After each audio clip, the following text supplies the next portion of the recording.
Olá pessoal, tudo bem? Meu nome é Alex Vargas e hoje eu vou te mostrar aqui na tela do meu computador como que eu faço um faturamento de uma média aí de 100 mil reais por mês.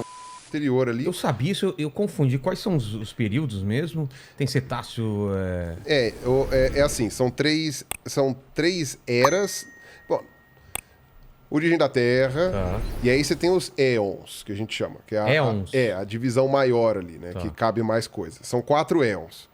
Né? O primeiro é o Adeano, que vem do Hades, né? Que era o inferno grego lá, né? E porque era from hell na Tava época, né? resfriando? Tava resfriando o planeta, não tinha oceano ainda, né? Tava ainda aquela ebulição entre Nem atmosfera, a nem crosta nada. terrestre nem era muito dura ainda, né? Não Ah, era é? muito solidificada, então tava aquela coisa lá. A gente tava mais parecido com Mercúrio, talvez? Ou não? Não, Nem isso. Não, tava formando o planeta. Tava formando né? ainda. Não tinha lua ainda. Tem aquele, nem lance tinha lua. tem aquele lance da porrada que veio um outro planeta, deu porrada, formou a lua, tal, não sei o quê. Tanto é que o pessoal acha rochas iguais na Terra e na Lua, pá. Puta, que loucura. E cara. aí você tem que chamar o Serjão para explicar, né? Aí ele que vai saber explicar melhor, né? E aí, esse é o Adeano. Depois tem o Arqueano, né? Arqueo antigo, né? E o Arqueano é onde teve a formação dos oceanos, formação da atmosfera, né? E foi onde surgiu a vida. Né? No Arqueano surgiu a vida, que era unicelular, surgiu depois a vida fotossintetizante, que aí foi que gerou o oxigênio que a gente tem para respirar, né? Então a vida impactou no planeta como um todo, né? Por isso que a Terra tem tanto oxigênio na Por causa atmosfera. do aparecimento da vida, surgiu mais vida. Surgiu também, né? É, né? Mas exato, né? Porque não tinha oxigênio. Tanto é que a primeira grande extinção foi o surgimento do oxigênio. Ah, é? Porque o que acontece? Não o surgimento do oxigênio. O pessoal vai achar que o É oxigênio claro, apareceu surgiu. oxigênio, morreram. Não era isso. Não é, né? Mas, na verdade, o aumento da taxa de oxigênio foi por causa da vida fotossintetizante, né? A fotossíntese produz oxigênio. E aí, por causa disso, toda a vida que existia antes não dependia do oxigênio. Entendi. Obviamente, porque a taxa era baixa. Quando surgiu o oxigênio, ele foi tóxico. E aí morreu todas essas formas de vida que não usavam oxigênio, não tava adaptado. morreram. E aí, a partir dali, todas as vidas que surgiram eram vidas adaptadas ao oxigênio. Mas hoje em dia a gente nem sabe que tipo de vida era essa ou a gente consegue especular? A gente tem hoje ainda alguns grupos de bactéria que vivem em ambientes livres de oxigênio. Tipo, fossas... Fossas submarinas, ou então abaixo do nível da Terra, né, no subsolo, ou em lugares vulcânicos que possuem muita... É tudo subsolo, né, no meio das rochas e tal, a gente chama Eles de... não precisam de oxigênio. Não precisam, e se não me engano também, se você colocar oxigênio lá, elas não sobrevivem Mas muito poderiam jogar no espaço, que não tem oxigênio. bem.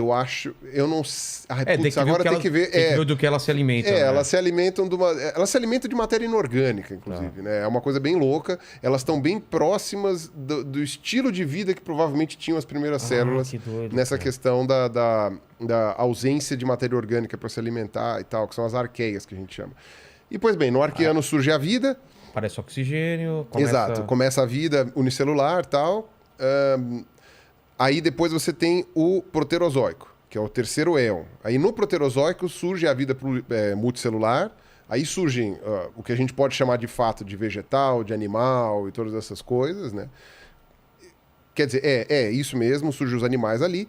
E aí no finzinho do Proterozoico você já começa a ter várias faunas distribuídas pelo planeta. Por exemplo, tem a fauna de Ediacara, né, que é mais conhecida, que tem uns bichos super estranhos, com uns formatos esquisitos que a gente não está acostumado, então a gente tem até dificuldade de interpretar como eles eram. E aí depois passa do Proterozoico para o Fanerozoico. O Fanerozoico é o éon que a gente está hoje. Ah, é? É o Fanerozoico que é vida visível, digamos assim. Né? Cada éon são milhões de anos. Agora vamos lá, a medida. O Adeano é de 4,5 a 4 bilhões de anos. Aí o Arqueano é de 4 bilhões de anos a 2,5. Tá. Aí o Proterozoico é de 2,5 a 521 milhões. Tá. Aí já cai. E aí o Fanerozoico é onde a gente está até hoje. Então 521 até hoje.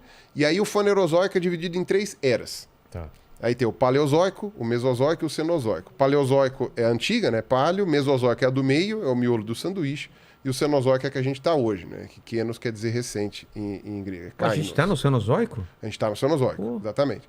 E aí, você está falando de dinossauro, o Mesozoico é dividido em 3 períodos. O Triássico, o Jurássico e o Cretáceo. Aí os dinossauros surgem no Triássico e provavelmente... Eita, um dos fones... Ah, tá aqui, voltou. E aí ficou... Aí agora eu não tô me ouvindo. Ah, é? Então é só mexer aqui, ó.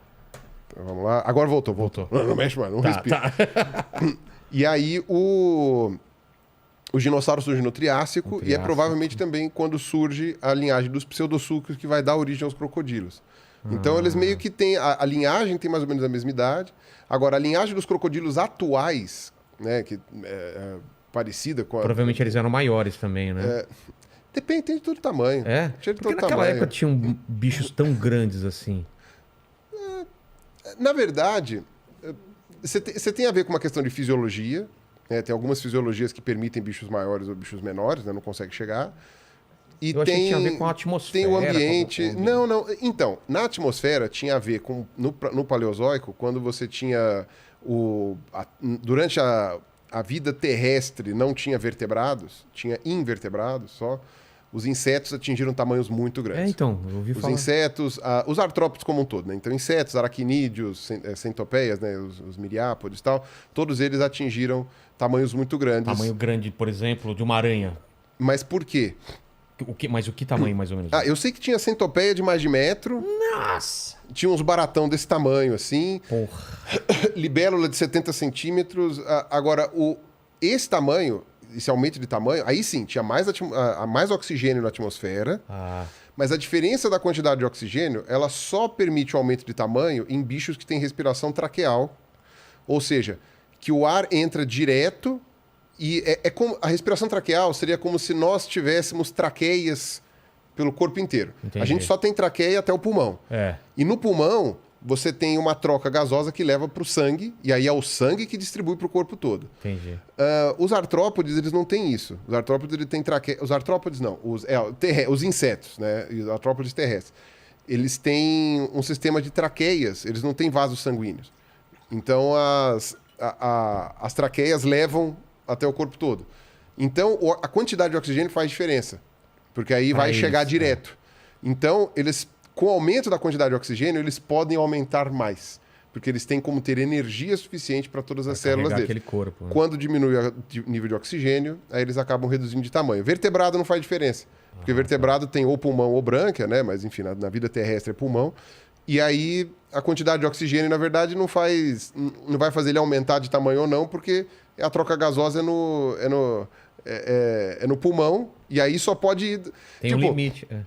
É mais ou menos assim, com o sistema de traqueias, é como se fosse um lugar em que pode entrar um monte de gente sem o limite da coisa. É como se você pudesse encher uma estrada assim e a galera vai andando. Com o nosso sistema, é como se você só pudesse trafegar num carro que só cabe 5 pessoas. Tá. Então, tipo assim, não adianta você ter muita gente esperando. No carro só cabe 5, meu amigo. Então, tem que fazer várias viagens.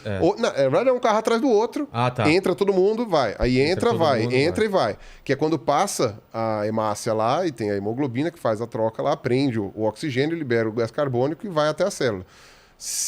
No caso dos insetos, não precisa. É todo mundo a pé e vai quantas pessoas derem. Então...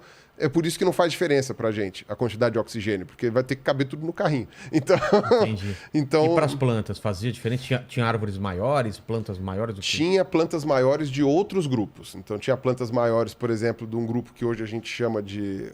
Hoje são os licopódios, né? Eles são uma parte do grupo de plantas com vasos condutores sem semente.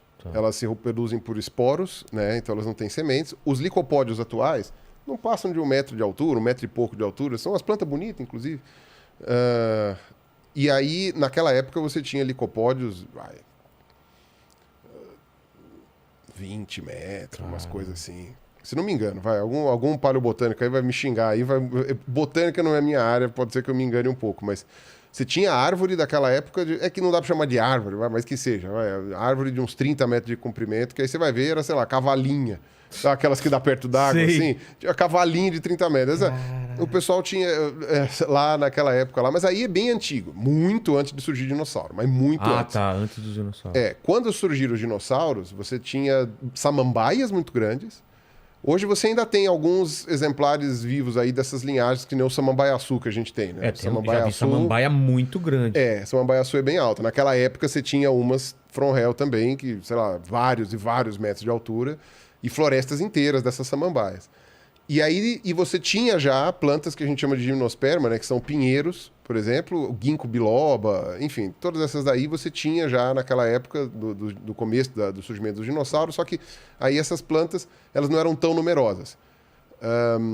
Aí você teve alguns eventos no final do Triássico em que você teve uma diminuição da umidade do planeta, um aumento dos desertos, de áreas secas, e aí as samambaias não aguentam tanto isso daí, elas dependem mais de água, os pinheiros eles conseguem aguentar mais tempo de seca, e aí eles aumentaram de tamanho, e aí quando surgem os dinossauros maiores, aí era mais pinheiro mesmo. É pinheiro assim, a gente chama, né? De várias famílias diferentes também, de novo. Os botânicos vão falar, não, mas não é pinheiro, isso daqui não é um pinheiro, isso daqui mas só pra gente poder entender, isso daqui é um... Ai, como é que é o nome daquela árvore de cemitério lá? Caramba. Cipreste. Não, isso daqui não é um pinheiro. Chorão, não, sabe aquelas que... Não, isso daqui não é um pinheiro, isso daqui é um cipreste. Não, tudo bem, mas são essas árvores aí que dá pinha, né? Que dão pinha. Essas aí...